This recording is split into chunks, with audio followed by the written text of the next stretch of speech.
प्रकाशा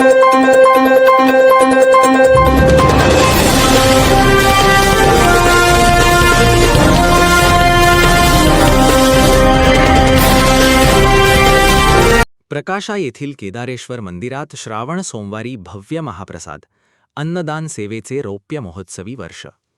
प्रकाशा खानदेशातील प्रसिद्ध दक्षिण काशी श्री क्षेत्र प्रकाशा येथील ऐतिहासिक श्री केदारेश्वर मंदिर परिसरात श्रावण सोमवार निमित्त जय भोलेनाथ पेपर मिल्स प्रायव्हेट लिमिटेडतर्फे भव्य महाप्रसाद सेवेचे आयोजन करण्यात आले. गेल्या 25 वर्षांपासून अविरत सुरू असलेल्या या अन्नदान सेवेचे यंदा रौप्य महोत्सवी वर्ष असल्याने हजारो शिवभक्तांनी या उपवासाच्या महाप्रसादाचा लाभ घेतला. श्रावण सोमवारी भल्या पहाटेपासूनच केदारेश्वर महाराजांच्या दर्शनासाठी दूरवरून भाविकांची मोठी गर्दी झाली होती. दर्शनासाठी आलेल्या भक्तांसाठी साबुदाणा खिचडी आणि राजगिऱ्याचे लाडू असा शुद्ध व आरोग्यदायी उपवासाचा महाप्रसाद श्रद्धेने वितरित करण्यात आला. 25 वर्षांची अखंड अन्नदान सेवा. गेल्या 2.5 दशकांपासून ही अन्नदानाची परंपरा विनाखंड सुरू आहे. रौप्य महोत्सवी वर्षानिमित्त प्रमुख आयोजक श्री विश्वनाथ माधव पाटील यांनी या सेवेबद्दल भावना व्यक्त करताना सांगितले की श्रावण सोमवारी महादेवाच्या चरणी अन्नदानाची सेवा करण्याचा आनंद अतुलनीय आहे. ही सेवा साक्षात भोलेनाथच आपल्याकडून करून घेत असल्याची भावना त्यांनी व्यक्त केली. जोपर्यंत शरीरात श्वास आहे तोपर्यंत ही परंपरा अखंड सुरू ठेवण्याचा संकल्पही त्यांनी व्यक्त केला. कार्यकर्त्यांचे मोलाचे योगदान. महाप्रसादाचे नियोजन आणि आयोजन यशस्वी करण्यासाठी पाटील परिवारासह निलेश पाटील, भरत पाटील, किशोर पाटील, संजय चव्हाण, रवींद्र भावसार, हेमंत पाटील, राजेश्वर पाटील, लालू काका, शुभम पाटील, भैया जमादार यांच्यासह सर्व कार्यकर्त्यांनी अहोरात्र परिश्रम घेतले. हा सोहळा शिस्तबद्ध पद्धतीने पार पाडण्यासाठी श्री केदारेश्वर महादेव मंदिर ट्रस्टचे अध्यक्ष श्री रामचंद्र दशरथ पाटील, मोठा भाई यांचे मार्गदर्शन व सहकार्य लाभले. श्रावण सोमवारच्या पवित्र पर्वावर आयोजित या महाप्रसाद सेवेमुळे भाविकांमध्ये भक्तिभावासोबतच अन्नदानाच्या सामाजिक व धार्मिक परंपरेचे दर्शन घडले. Marathi news network. प्रतिनिधी आकाश झेंगाभोई. प्रकाशा तीर्थक्षेत्री आज श्रावण सोमवारनिमित्त प्रकाशा येथील जय भोले यांच्याकडून महाप्रसादाचे आयोजन करण्यात आलेलं आहे. गेल्या अनेक वर्षापासूनचा उपक्रम आहे.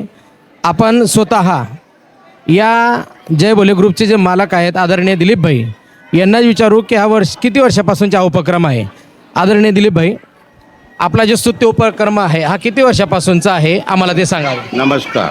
हा उपक्रम जवळपास 25 वर्षापासून सुरू आहे आणि शिवाय असं आहे का एक मनात अशी उमंग, एक समाधान, एक आनंद व्यक्त होतो का माझं वतनचं गाव असल्यामुळं इथं काहीतरी करावं या उद्देशानं मी इथं कारखाने काढले, सर्व काही काढले. तदनंतर असं वाटायला लागलं की या ठिकाणी काहीतरी आपल्या हातून अन्नदान व्हायला पाहिजे.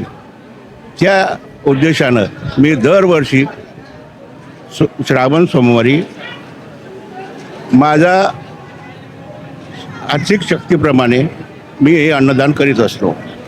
साधारणतः दिवसभरामध्ये किती भाविक या महाप्रसादाचा लाभ घेत असतील? तसा अंदाज तर नाही, पण एक अंदाज आम्ही जेवढं अन्नदान होतं त्याच्या मापावरनं असं सांगू शकतो कमीत कमी 5 ते 7 हजार भाविक या महाप्रसादाचा लाभ घेत असतो. बरं, अजून एक प्रश्न की हा महाप्रसाद ज्यावेळेस आपण वाटप करतात त्यानंतर आपल्याला म्हणजे काय समाधान व्यक्त होतं की बुवा आपण जे चांगलं उपक्रम राबवलं याच्यामध्येच तुम्हाला समाधान कसं व्यक्त होतं? समाधान तर खूप म्हणजे खूप होतं आहे. रोजच्या दगदगीच्या जीवनामध्ये काही वेळ काढून आपण भोलेनाथच्या सानिध्यामध्ये राहिल्यानंतर काहीतरी अन्नदान केल्याचं आपण एक म्हणजे मनामध्ये एकदम म्हणजे अतोनात आनंद होतो आणि एक समाधान व्यक्त होतं. आणि जोपर्यंत आहेत तोपर्यंत हा उपक्रम मी राबवणार असे माझी मनी इच्छा आहे. धन्यवाद. आपण बघितलं असेल की दिलीपभाईंनी सांगितलं की जोपर्यंत मी आहे तोपर्यंत हा उपक्रम माझ्या चालू राहील. नुसतं दिलीपभाईच नाही तर दिलीपभाईचे परिवार असतील, सर्व नातेवाईक असतील, सर्वजण या महाप्रसादाच्या वाटपाच्या ठिकाणी सेवा देत असतात. ही खूप मोठी गोष्ट आहे, कारण तीर्थक्षेत्र असल्याने श्रावण मासमध्ये असंख्य भाविक या ठिकाणी येतात, लाखो भाविक या ठिकाणी येतात आणि ही जी सेवा आहे खरोखर हा परिवार या ठिकाणी देतो. आलेले भाविक देखीलही समाधान व्यक्त करतात आणि तेवढं तृप्त होऊन मोठा आशीर्वाद या ठिकाणी या परिवाराला मिळत असतो.